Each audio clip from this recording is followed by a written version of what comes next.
Tere, väike sõber! Mina olen Palingu. Täna räägime sulle, kuidas mõmmi õppis küpsetama. Oli vara hommik. Mõmmi ärkas üles. Köögist tuli hääli. Mõmmi läks vaatama. Isa oli köögis.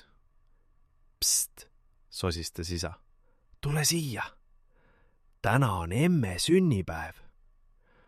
Mõmmi tegi suured silmad.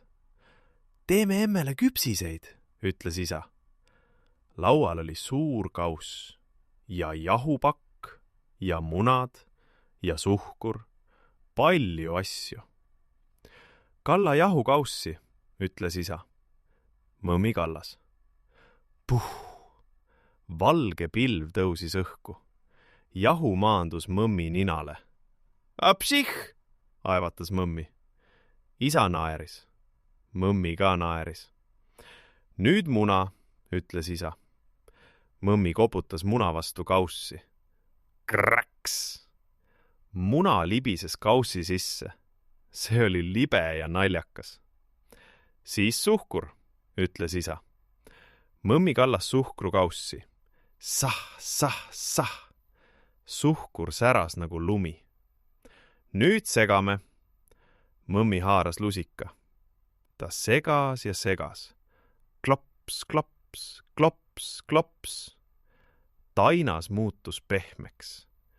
Mõmmi lakkus sõrme. Tainas oli magus. Isa lõikas tainast tükke. Mõmmi vormis neist pallid. Ümmargused pallid. Mõni tuli natuke viltu. Väga hästi, mõmmi, ütles isa.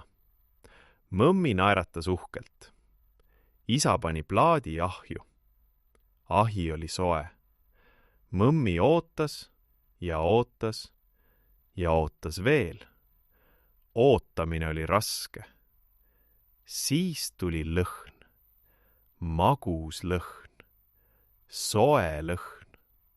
Mõmmi nina sügeles. Till, till. Taimer helises. Valmis, hõiskas isa. Kuldsed küpsised. Soojad küpsised. Mõmmi tahtis kohe süüa. Oota, ütles isa. Need on emmele. Mõmmi ootas. See oli raske. Mõmmi pani küpsised ilusale taldrikule. Isa pani kõrvale ühe lille. Siis tuli emme kööki. Oi, mis lõhn see on! Palju õnne, emme, hüüdis mõmmi. Emme vaatas mõmmit. Mõmmi nägu oli jahune. Mõmmi käed olid kleepuvad. Emme naeris. Emme võttis küpsise. Krõmps. Emme silmad läksid suureks. Need on kõige paremad küpsised maailmas, sosistas emme. Emme kallistas mõmmit. Siis kallistas mõmmi isa. Siis kallistasid nad kõik koos. Ja mõmmi teadis. Ise tehtud kingitus on kõige parem kingitus. Head ööd, väike sõber. Homme, kui sa ärkad, küsi emmelt või isalt, kas saate koos midagi küpsetada. Sinu Paling.